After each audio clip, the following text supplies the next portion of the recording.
help. I know that Kevin is like, okay, we have all of the phenotypes and the phenotype library. My work is done, which is very nice. We're happy for him, not from the bottom of our hearts, because we have more work to do. But I know that at least he feels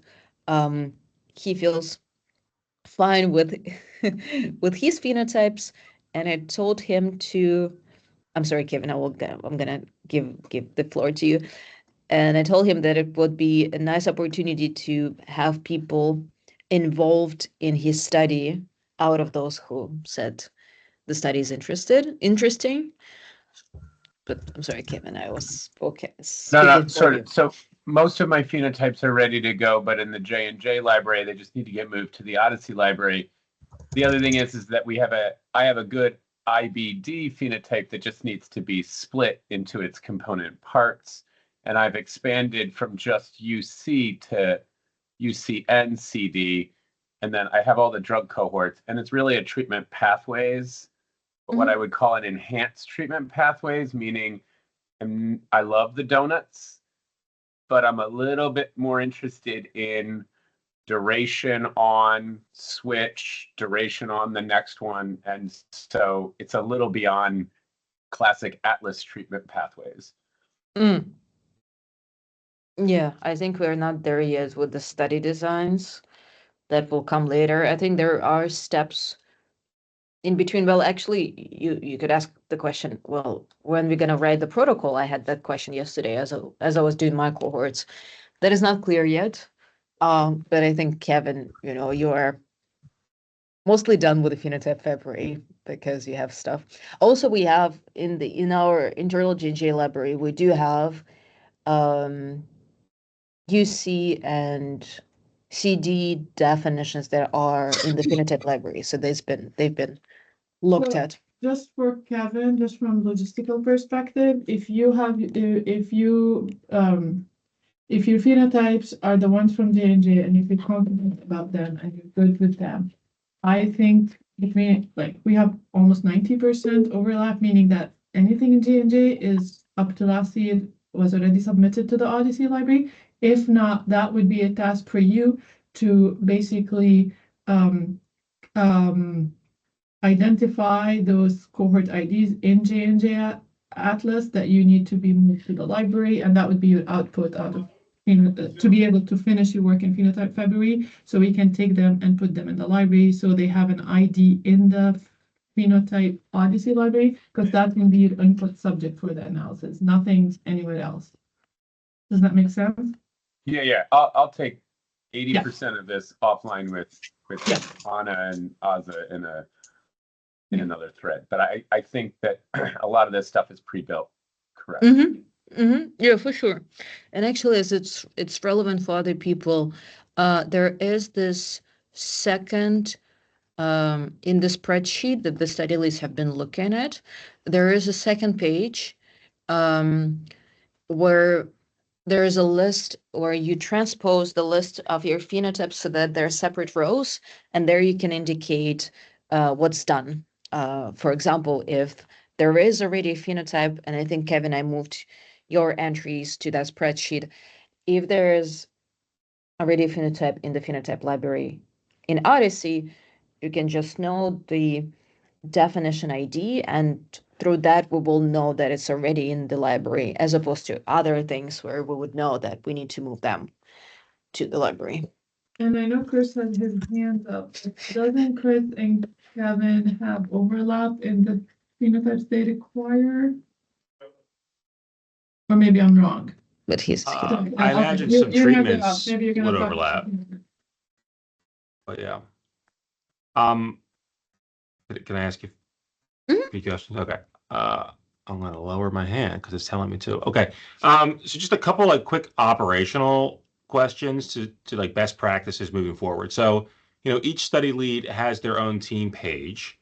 It seems to make sense that we would then upload files to our own team's page, or similar to the Word document you created, Anna, to kind of have that, Excel chart, and then the clinical descriptions that everyone involved in that page can then edit in real time, right? That would make sense. I think we want to keep the files related to Phenotype February in the Phenotype Workgroup for the convenience purpose, because otherwise we will need to go through all of the channels and go into folders and like look up the files as opposed to having everything in one place. And then once that's done, and we have the final versions of the cohorts by the end of the February, all of the cohorts will be moved, in fact, to the packages that we will create, each for our own studies. So I think the end place for the cohorts and JSON files with the cohorts is GitHub, where our package is going to sit. But for now, within the Phenotype February, we just want to keep it in the Phenotype Workgroup, which I know may present some challenges for people and, going in one place and not in the other. Okay, so I apologize. When you say the phenotype workgroup, like where exactly do you mean? Like Do where you am I have access? where Do you have access to the Phenotype Workgroup? I do. Can you open it and go to files? Under general? Yes, and in general, then files. And that's applied for everybody. If you guys have not seen your folders, this is where everything is fit. Under phenotype type 2025? Yeah, And then week 1. week 1, and there are instructions, and there are clinical descriptions. For example, I created my file. Got it. So that's where I'm under going my to drop name. everything Mm-hmm. for everyone to see. Okay, thank you. And That then was I just kept all the clinical descriptions in one file for simplicity. okay. Can I ask one more question? I'm sorry, Ole. Absolutely. No, go ahead. Of course. So when I'm searching the phenotype library for phenotypes that exist, some exist, some don't. The ones that exist, I may not like. So is there a better system than controlling F through the CSV to figure out where the phenotypes are and what is known about them from prior cohort diagnostics output? There's a column that has the link for the forums post, but it's not for that many of them. I'm sorry, Gotham, if I'm... Gotham, where is the library interface? So there is diagnostics. Somebody give you money. There is cohort diagnostics. As in Gotham are laughing because they've been over this many times. Anyway, I'm not even gonna go into that. What they're laughing about, but in the chat I pasted the link to the cohort diagnostics for a subset of the cohorts in the Phenotype Library. So for some of the cohorts, you are able to explore patient characteristics for these cohorts, but we don't think there is a single place to find everything about those phenotypes, meaning who created them, with what intent, and so on and so forth. Some of this information can be browsed through forums.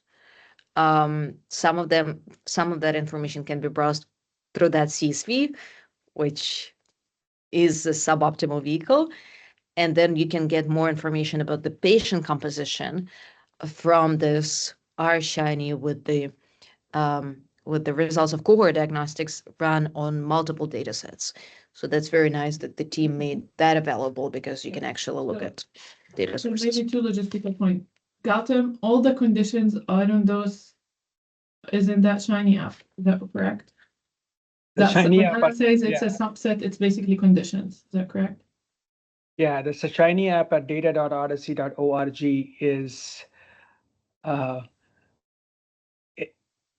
is dated. It is not in sync with the current release of the Odyssey Phenotype Library, but that's okay. So we can work with it. But does it have all the conditions? It has most of the conditions, but like we saw yesterday, acute typical pneumonia was a definition in the Odyssey Library, had an ID of 18, but we found that it had errors in it during how often last year. So it was deprecated and replaced with one, which was the cohort ID 1100 something. And that deprecation did not get propagated to data.odyssey.org. So let me logistically to answer Chris' question. The best we can do right now for the purpose of exploring what already exists. For week 1, you just have a clinical description explaining what we're looking for. And then you're only 2 ways of seeing if it exists in the Odyssey library is those two ways, either through the Shiny, where at least you can do, like, you can look in the search button, and at least you don't have to look at CSV file one by one. So that's slightly easier. And otherwise you have to do that annoying part of opening that file in a repo and look for things there, and you don't really see anything other than it exists. In the Shiny, as Anna said, you can find them and you can at least look at cohort counts. You can at least look at some characteristics of patients. You can also explore the codes and explore the logic of that definition. I would say, whether you like it or not, but if you think it's at least a good starting point, I would put that at least an input into your next step, which is like developing a cohort. I would put the ID there. So putting the ID there not necessarily mean that's your final definition, but it is something that you would start with, or maybe you like the codes, but maybe you want to add some piece of logic about maybe second diagnosis or inpatient or any of that. So what I would do as a process step is I would identify those IDs I'm interested in because they exist already in the library, and then label them as a starting point, not like Kevin case, it's final. That's a definition they want. And so maybe we can put put a shade on that Excel sheet that Anna has. If it's final, then it's green. If it's just a starting point, we can put red, and that just indicates that you have a starting point that you found, but that's not necessarily the final definition. In the next week, we're going to go over development, and you can make all the changes you want. Does that make sense? Yep. Okay. Thank you. I was writing modified. So those the things that I reused fully, I just put in cohort ID. For others, I wrote the cohort ID and I put down modified because I already modified them. Yeah. But that's, we can figure out the way to go. Doesn't have to be this specific wording. Another mechanism is coming on Friday office hours, and we can, Chris, like for specific cohorts that you have no idea what it is, you just see that it exists in the library, we can actually ask targeted question about those phenotypes. We can at least tell you, well, this is the history. Oh yeah, this is awful. Don't take it. This was just submitted by somebody. So we can talk more, but between me and Gautam, we have institutional knowledge about each of those entities. That, for now, not really represented any easy way, other than our brains. I mean, do later this meeting. We don't have other things. Oleg. I have a purely technical question. How can I add more people to the channel? Because I know that Patrick missed some people. Send me. I think the easiest way is just to send me the list of people, and I will add them. Because it seems that you need admin rights, and if we have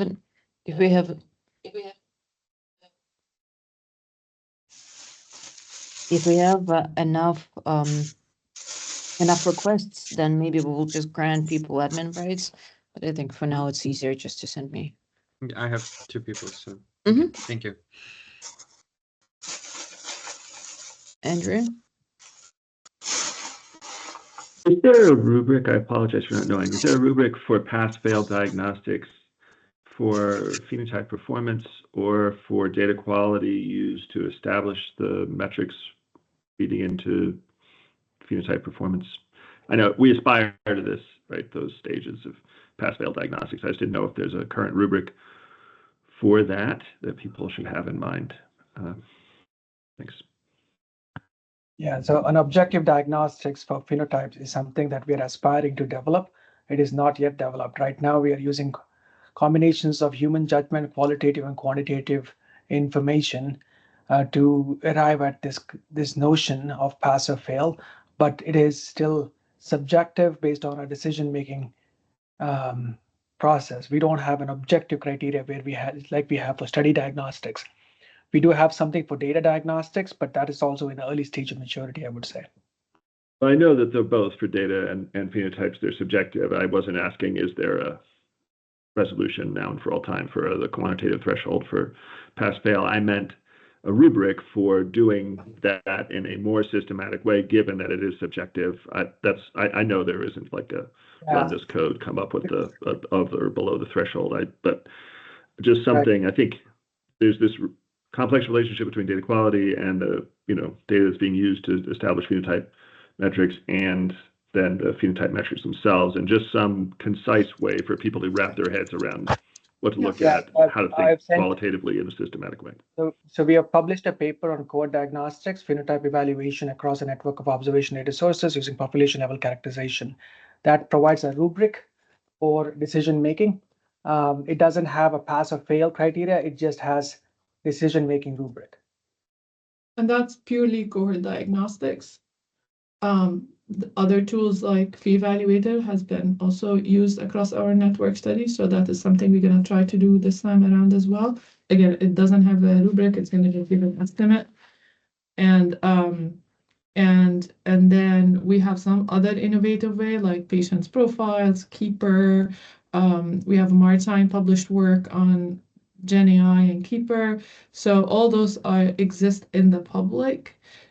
We're gonna take it case by case and see what we can implement for each definition in Phenotype February this year. At the minimum, we're gonna do cohort diagnostics and follow the outline in that paper, which is something we kind of been doing in a practice, Andrew, to your point, but nobody ever structured it like that paper is our first try to kind of structure it in a rubric kind of outline way with a table and kind of it's on the paper. So that's going to be our, we're going to try to follow that. Another area of expansion is following Darwin rubric, which is also based on kind of data similar to cohort diagnostic, almost the same. So we're going to try to implement those flow. I'm not going to call them a process, but a workflow as we go and reference people to that paper, Darwin paper, and then take it from there.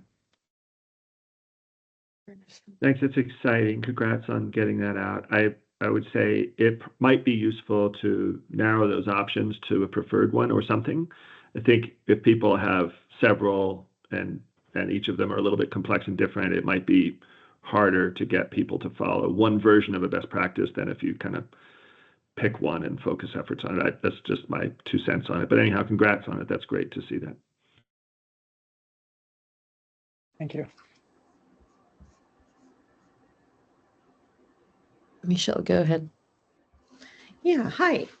So I'm leading one of these that's about just characterizing pediatric vision screening, and there's different methods for it. And so I'm a little bit confused about how to fill out a clinical description, given that the cohorts are really just kids, right? And then I also have a related question that might help with this, is that if we're characterizing, just numbers of kids that are getting these screenings per year and doing it in 8 different age groups because the screening recommendations are different, would we want other cohorts to compare them to? Like, ideally, you'd like to know how many kids actually had like a well child visit during that year, right? I'm not sure if we have, I mean, there's concepts for well child visits. I have no idea how well those are represented in the data. So another, comparator might be, kids that got at least one vaccination that year and then compare that to. So how, first of all, should we be looking at multiple cohorts like that aren't necessarily exactly vision screening, but help provide context? And then 2, how would you even try and just fill out a clinical description because it's not a disease? I will start and then you go ahead. This is a very good question. You obviously don't need to create the clinical description for kids under 3 years old, but clinical description is meant to help others in your team understand what you're looking at. And also it helps when you will be looking at cohort diagnostics, it helps you put in the context the other conditions and events that you see. And from what you said, it seems that you may define this notion of periodic evaluation or periodic healthcare utilization of kids that you estimate through proxies where vaccination and health periodic checks are proxies for kids being healthy but also being in the system. Mhm. So describing what you think about exactly there would be useful. So their clinical description would be, we are looking for this concept, if I'm understanding what you're looking at correctly, we're looking for this notion of kids being in the system and being actively observed. And we can think of the following proxies. And spoiler, yes, there are codes for periodic check-ins, so we're in luck there. I'm actually more confident about those codes than the codes for instrument-based vision screening, which I would think would be more complex. But we do have codes, CPT4 codes, that are used in the data for periodic health checks. So yeah, that was my answer. Yeah, I think from a phenotype perspective, and think that like, what is the entity you need to identify for your study? And it looks like the first entity, which we would think is like the study population, is children over 3, and that you definitely don't need a clinical description. It is children over 3 and under 3, and that can be implemented exactly as is from words to code without any transition. So that's that. Now, the challenging part, it looks like the events you're actually interested in, even forget about that other patients, other cohorts of children, like those who are followed and so forth. The clinical description that you maybe need to put some thinking into is those screening procedures or screening procedure that you're thinking of. So think of them, try to identify each of them, what exactly you're interested in terms of what they are. Maybe they're 5, they're 6. And then for each, you will think about it. This is not a condition. This is more of a procedure, correct? Or a test. And define what is that procedure from a clinical perspective. It's this, using this device. Try to identify those elements about that procedure. That will help in the next step, thinking where could we observe this in the data? Okay, that's probably maybe a device, a combination with a procedure, maybe a combination with some diagnostic measure or something like this, because then we will have to translate that into something that exists in the data. And that will be, in your case, the harder work. But at least you have to give people who think of them as an analyst, you have to give them the hallmarks of those screening, so we can start thinking, where could that exist? And if it does exist, what are the codes? But before we say, well, it's probably a CPT code, we actually don't know. It could be a device code. We don't know. But if you clearly clarify what is that screening, then we can think of which features of the data that could exist or which domain in the data that could exist.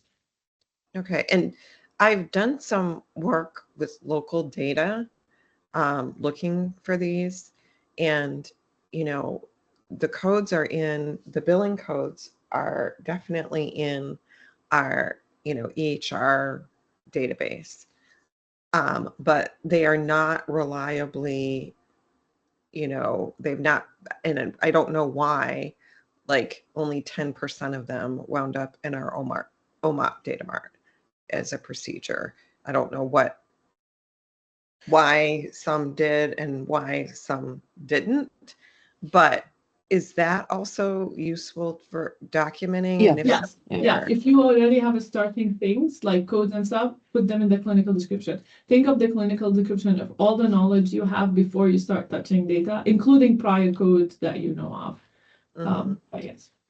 So your clinical description not necessarily follow the template or run on that, but it would be just, you can structure it. We have never structured clinical like that reference document for procedures.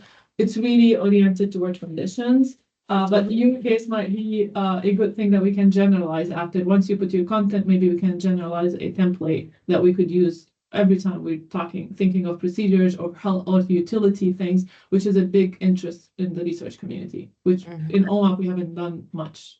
There's another way of thinking about it is think about clinical description as something that you are using to justify design choices in an Atlas core definition.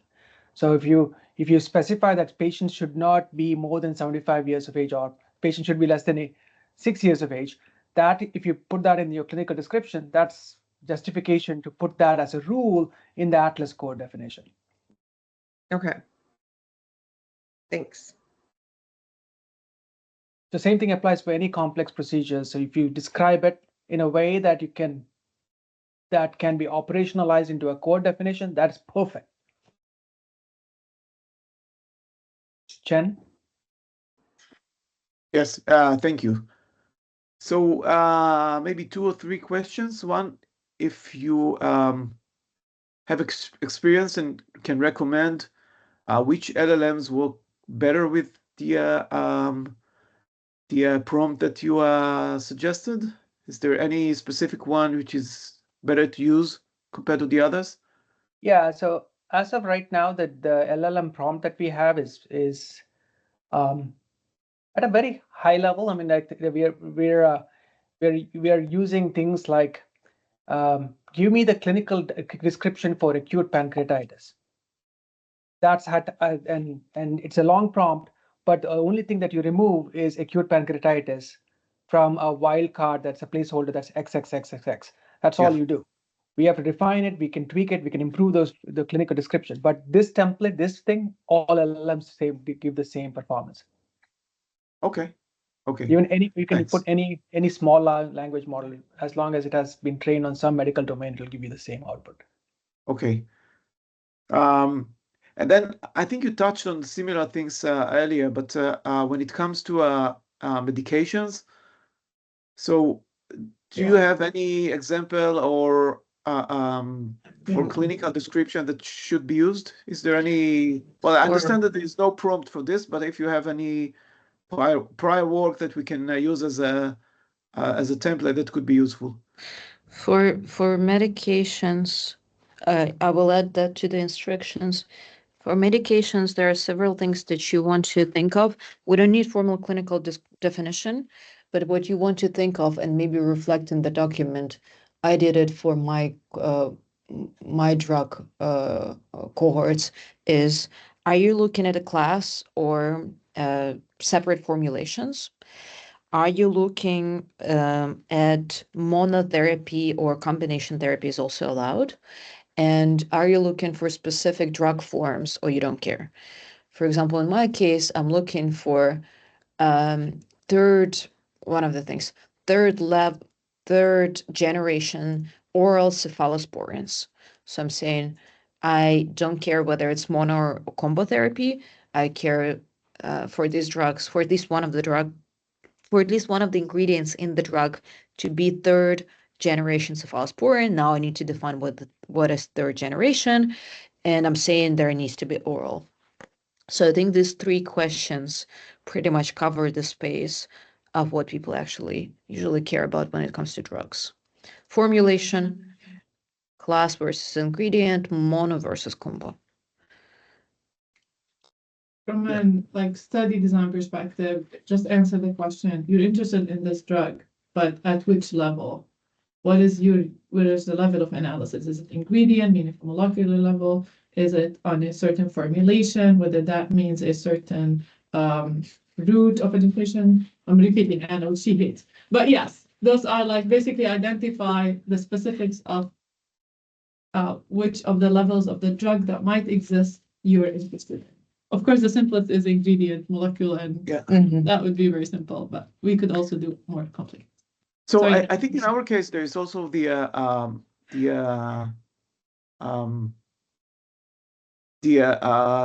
treatment, the time period between different treatments. So if it's used, for example, in cancer, it could be just 1 or 2 injections, and if it's for osteoporosis, it should be every month for a longer period of time.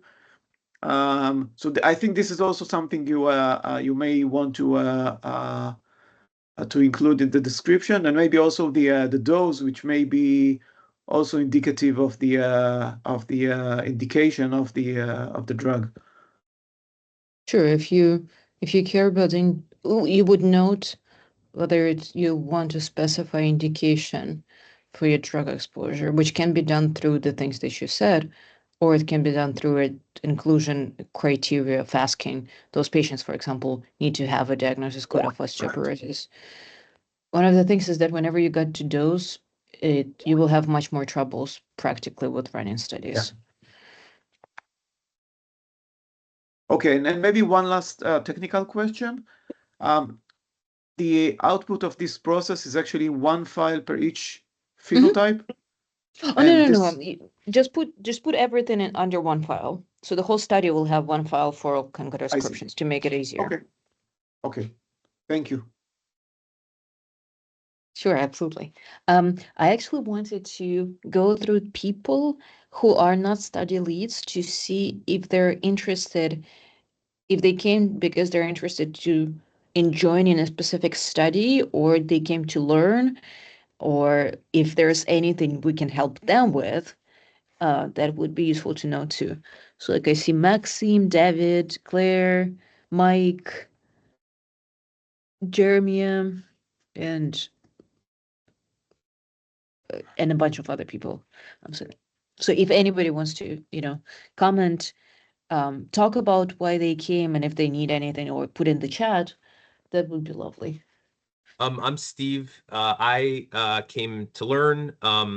I'm left Hopkins about a year and a half ago. Did a lot of work with Paul Nagy there, and mostly on in IBD, the IBD studies that have come out of OHDSI. Now I'm working in industry, but I'm still adjunct at Hopkins and still clinical. And I want to get back involved in this phenotyping effort in whatever way I can. I'd like to join a team or something. Because I just think it's extremely critical effort. I'm focused on clinical decision support stuff, but understanding how to form these phenotypes is critical for that too. So I'm here to find out how I can potentially get involved in some way. You're welcome. And Awesome. Steve and I have already connected on IBD. Oh yeah, so maybe I'll hop onto that. Sounds good.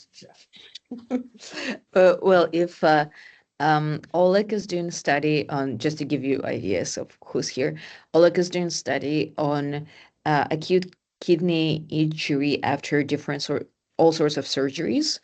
Then Vlad is doing a study, an oncology study. I don't remember more details because I block oncology from my mind. He's doing oncology. Then who else is here? Kevin is doing IBD study. Masha is doing also the assessment. No, that's Vlad. Maria, do you want to talk about what study? Oh, post-herpetic neuralgia management. So neuralgia, the way looking at how we treat neuralgia after herpes infection. And we also have, and I should have known that by heart. Oh, so embarrassed now. And Tanya is doing something with, I think, something with mental health, right? Yes, schizophrenia pharmacotherapy. So we have mental health, we have oncology, we have IBD. Rheumatology. Bogdan is also doing an oncology study. And then Dr. Christopher McCauley doing rheumatology. Oh, doctor. Oh, sorry. Well, He always everybody else was just he regular doesn't people. like it. I'm Doctor. just so used to it. Okay, sorry. And Chris is doing rheumatology. And Steven, I will post the link to the spreadsheet in the chat so that you can see who's doing what and you can join the corresponding channels. Thanks a lot. Claire, you wanna? I think Claire wants it. Yeah, sorry, I'm also here to learn.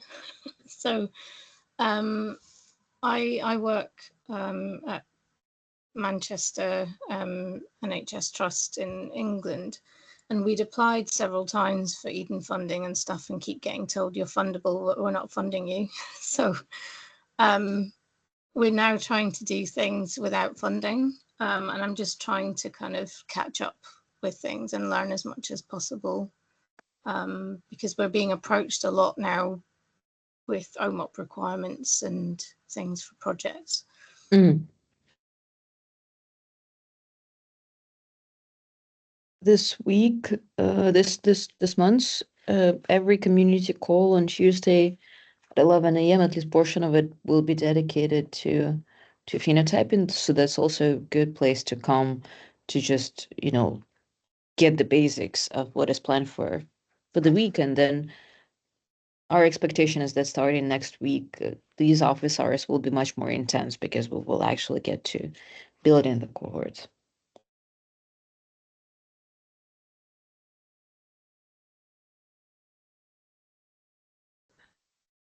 Can I ask, is that spreadsheet a list of studies that sprang from the group or studies that you brought to the group? These are the studies that these do not represent the whole space of the studies going on in the Odyssey community. These are specifically the studies that the study leads wanted to conduct based on the gaps they identified in January. So in January, there was a call to action to review guidelines, identify gaps, propose studies.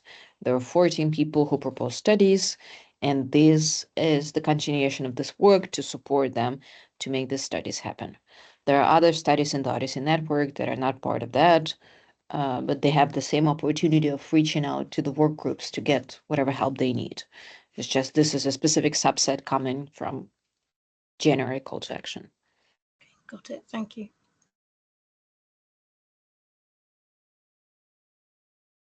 Mike? I just called him because he's Went yeah, camera. in the camera.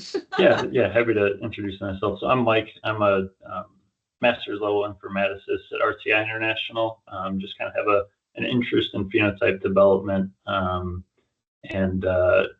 currently waiting to hear back on a few PhD admission decisions for next year, and just trying to get more involved while I have the free time. So yeah, pretty much here to learn. Welcome, Mike. And if you're up to it, you can hook to any of the studies and be particular on certain phenotypes. You want to see how they get developed or reviewed, or if you just want to keep watching throughout the whole month, like have a bigger picture of everything, you can also do it. Yeah, and I put my name on a few of I think 2 of the studies. So I had been linked to those chats I saw in the Teams channel. So yeah, looking to contribute whenever possible.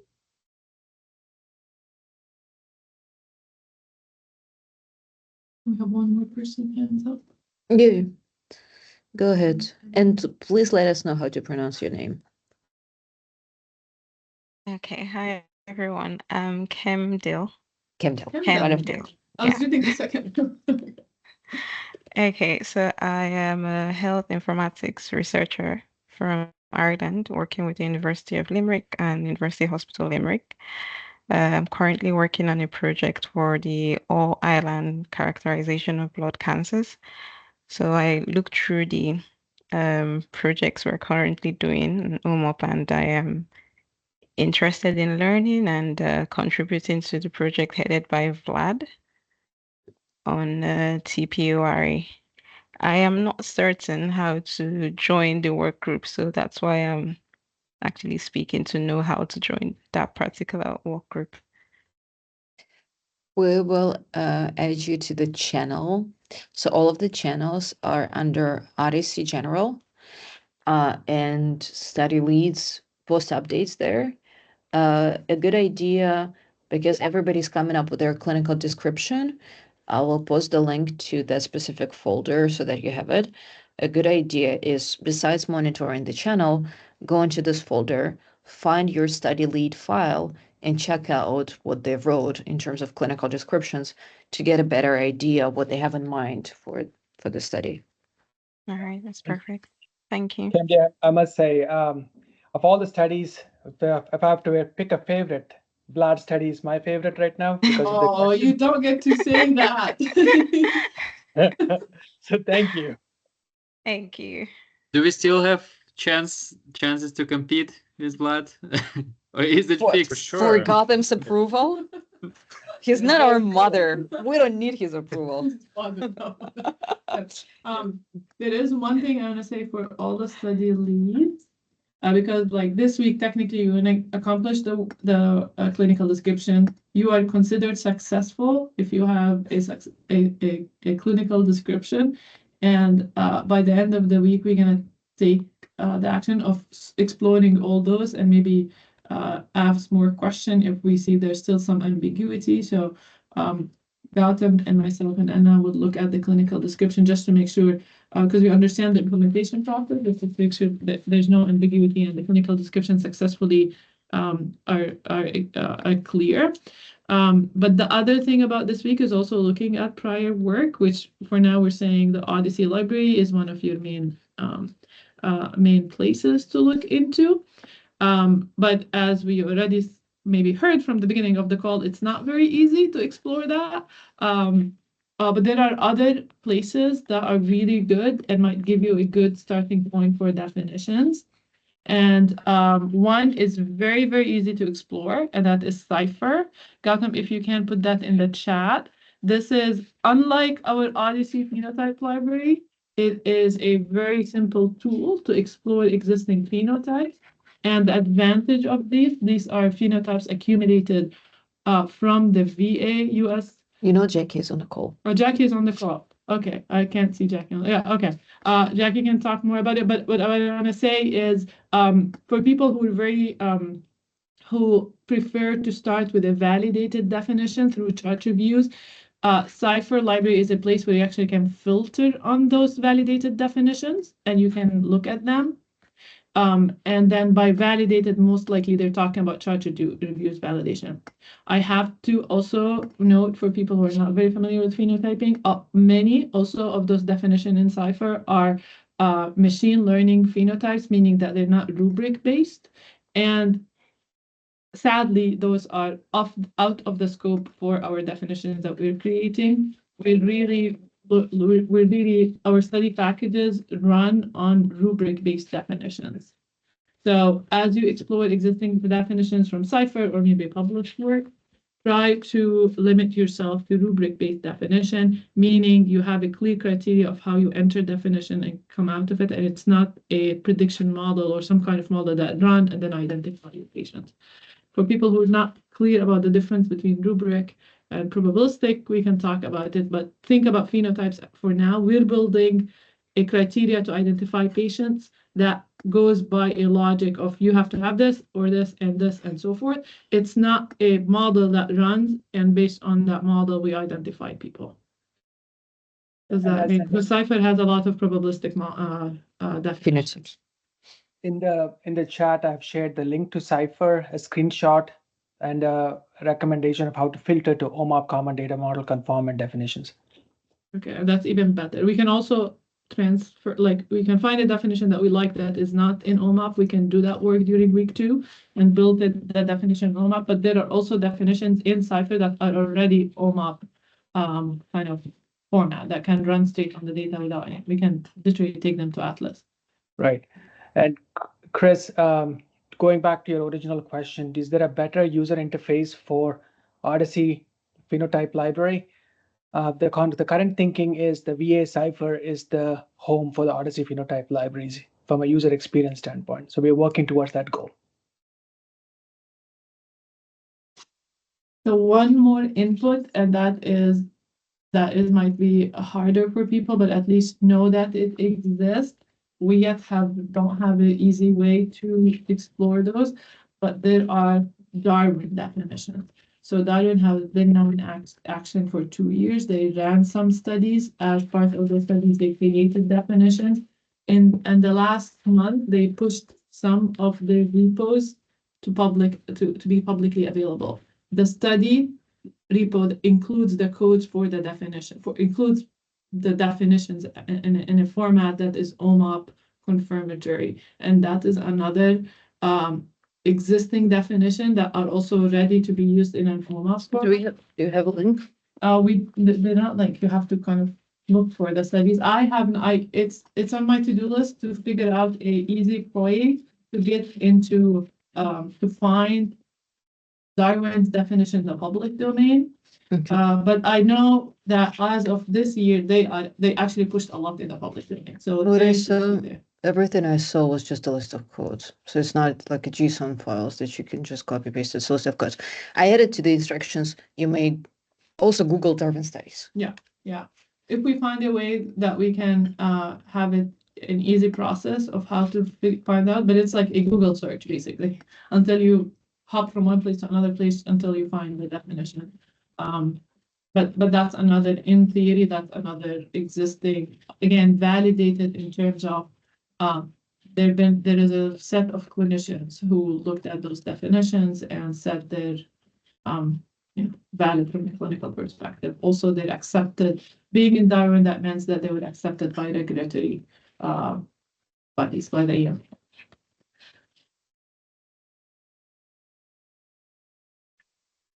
And Kevin will tell you that similarly in the US, we have Sentinel definitions that you'd also find through exploring. Emerge. Emerge. Okay, which is okay. That's too much into the weeds of existing, but generally those are sources that are known in the public. And I'm adding everything we are talking about in the instructions.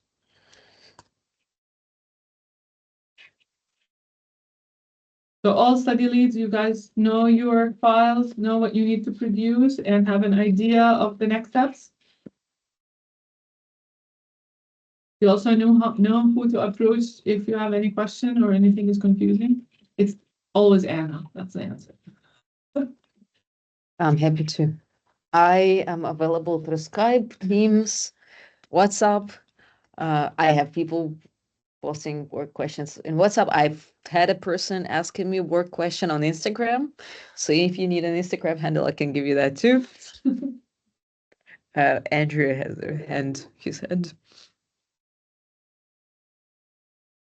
You all have done much of this work and been so great at leading others and doing it. I wonder if you have some broader advice for people who are a little bit new to it and how to stay focused on what's important and how to make sure you come to decisions in times, definitive decisions in times to kind of get the most important things done in a way that follows one or another of the rubrics. Because that's, I think, something some people sometimes struggle with because there's lots of issues that come up, and getting into the depths of them, both in consultation with you or other experts who are working with them, can be hard to stay focused on the most important things and force a decision. So if you have any advice on what you've found to be effective that people might benefit from.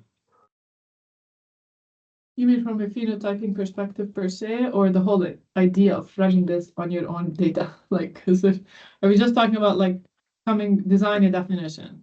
Or are we talking about the full length of running things on your own database, data source, and doing the whole? I'm assuming that a lot of folks who are on the call are leading this and may not have a lot of experience in leading it in this particular context. And they've got some wrangling of people and processes to do and guidance on how to stay focused on the key things they need to do over a relatively short period of time and make sure they come to a decision about stuff. That's the task. And if you think it's not worth calling out things you've learned, that's fine. I just thought it might be. It's probably not obvious to people who haven't done it before. Yeah, I can start. No, it's a very good question. If you're thinking, and there are people who can speak even better than me, who actually ran a full network study in OHDSI with the support of the community, including the phenotyping staff. But what I saw that is very, from one part, doing the full study in OHDSI with the help of a long list of people that you don't know, that includes many different steps, both technical and conceptual. While it's overwhelming, the great part of it is that it does break things, a long process, into really different stages and one step at a time. So if you think of the entire goal of this year OHDSI is to come up with studies that are that are specific to evidence gaps and run those studies and produce evidence. This is the big goal. That's overwhelming. But the idea from the steering committee is that we can break this into stages and we can spend the whole year going from one step to another, or at least till June. And so we're breaking this long journey into the first step, first identifying the gap that you already all went through this and accomplished it, and that's why you're here. Then the second step, get your phenotypes. That step itself might also feel overwhelming. Now we're going to break it into small stages. So focus on the stage in hand, accomplish that, and don't overwhelm you with how will I run this? I don't even have data. What does that mean? Focus on your steps. And that whole idea of having the community is you have people who can help you accomplish that one step at one time. And then don't overwhelm you with the next steps and what that means. So for example, this week, just get the clinical descriptions and have an idea of what existing definitions we have. Accomplish that step. Don't get overwhelmed with anything else. For that, focus on what's the input for that, what's your tool, and what's the output. Don't get overwhelmed with anything else. Things are gonna get more complicated next week when we're gonna start saying, how are we gonna develop things in Atlas? How am I gonna run? Do I have data? I don't have data. Once we get to next week, your clinical description and your prior knowledge is your main input. Then they're gonna be tools that they're gonna be multiple people gonna help you how to use the tools, but we're gonna take this step at a time. So my general advice is take step by step and use the tools, understand the tools from a very high level perspective. You will not become fluent in the tool, but you will understand who is important and what is important to accomplish in one step at a time. By the end, you will feel that you learned a lot and you did a lot. But in a phenotyping perspective, again, take it step by step. Let's start with candidate definitions. Get that step. You will have people that will help you. It will be overwhelming. When you evaluate cohorts, there's going to be a lot of questions. What is important? And then we can talk about it in that third week. But this is my general advice. I don't know if it answers the question, Andrew, but really the advantage of the community is that there's a group of people who thought about this entire process, broke it into pieces, created inputs, outputs, and tools for every step. And your task is to just understand what these things are and try to implement them to your best. That is exactly the kind of thing I was hoping for, Azza. Thanks so much. Yeah, I think helping people simplify what can be a complex thing and focus on what's important is I think usually useful when it's new and there's it's dispersed. The expertise is dispersed, and so getting all the right inputs and coming to conclusion efficiently is what I was hoping you address, and you did. So thanks.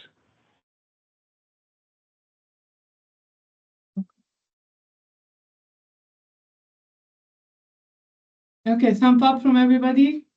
Study leads particularly. I think Anna, we're gonna figure out how to map contributors to study leads. There are channels, so people get tagged in channels corresponding to what they filled for Patrick's form. In our form, we do not necessarily have the link to specific studies. People just indicated what they want to do. So for all of them, they should have received an email yesterday saying, either come to the channels if you're interested in a specific study and indicate your interest there, or come here and just let us know. For example, what Stephen did. He was like, okay, I'm just interested in following. Okay, so what we're going to do is we're going to try to tackle people who said they're happy to contribute and also said that they have expertise in running tasks. Because starting next week, there will be tasks that need to be done, whether helping in finding concepts or running or developing your logic in Atlas or running things in a database or generating cohorts in a one-on data. So we will try to look at people who raise their hand and qualify, have certain abilities and link them, get them to talk to you so that you can understand who can help you do what. Mm-hmm. And going to back Chris, not confusion, but the fact that every study has a channel, that's a place also because that's a group of people who raise their hand for your own study. So you could, I would, if I was a study lead, I would go, once I finish my clinical description, I would chat with these people, because that's a group of people who raised their hand in your study. And I'll say, I had just completed the study description, the phenotype description. Please find them here. Make sure to review them. If you have any comments, if you have any question. So people who want to contribute to your study, make sure that they understand the phenotypes that you want to develop. Make sure that you go back and tell them where to find that document. Mhm.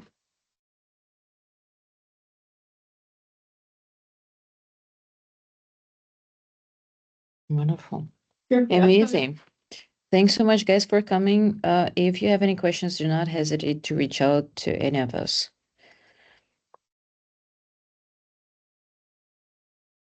And all 14 studies are great, regardless of what Gotham says. Thank you. Thank Bye-bye. you. Bye. Thank you. Bye. Bye-bye.